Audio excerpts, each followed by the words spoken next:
that I could, show out in front of. I don't look at them no different. I just see them as more fans that I'm just playing in front of. What's your summer visit schedule? What schools you plan on visiting? Right now, so first Georgia Tech.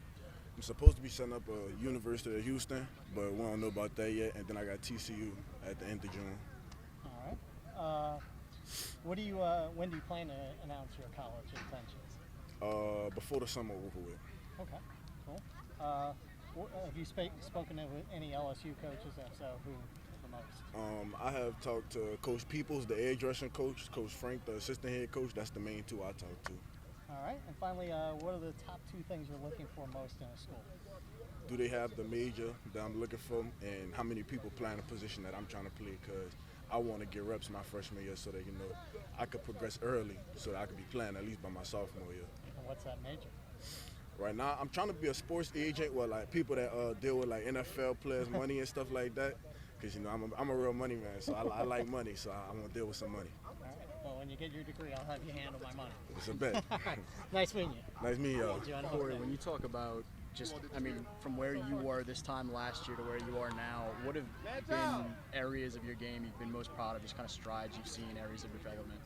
I just like, my progression. I like how I went from being ineligible to being able to be a starter on the NFL team, and I thank God every day for blessing me to be able to wake up and come and play football, So being a starter and stuff, I'm happy with my progression as a player.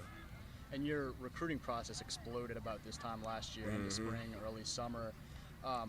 When you look at kind of what was happening at that point, those first offers starting to roll in and trying to kind of enjoy some of that versus where you are now as it gets closer to decision time, what have been some of the biggest things you've kind of learned of how to approach it, how you want to kind of handle conversations or what the decision looks like? So at first, when I first started, talking to coaches, I was always scared. I would always start sweating. I would always shake up. But now I talk to coaches and they just be regular. I just approach them like they're a regular person. What's up, coach? And we just start talking from them. And it just be a regular conversation. Make sure I say all the right things.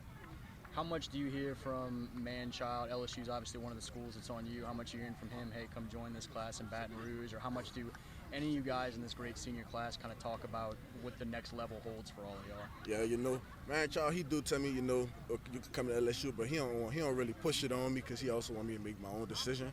But, LSU is his home, and it can also be mine. I don't have no problem with that. What's something about you that you hope, whether it be college coaches or fans, know about you that maybe they don't see just from watching the highlights as they get to know you more of who you are as a young man and potential member of not just a team but a full program? What do you hope they know about Corey Adams? The work that I put in, it don't just come easy. I do a lot of off-the-field work behind with the cameras off. Not even involved in practice, I do my own work, at home, that people don't even know about, just putting work in when behind closed doors.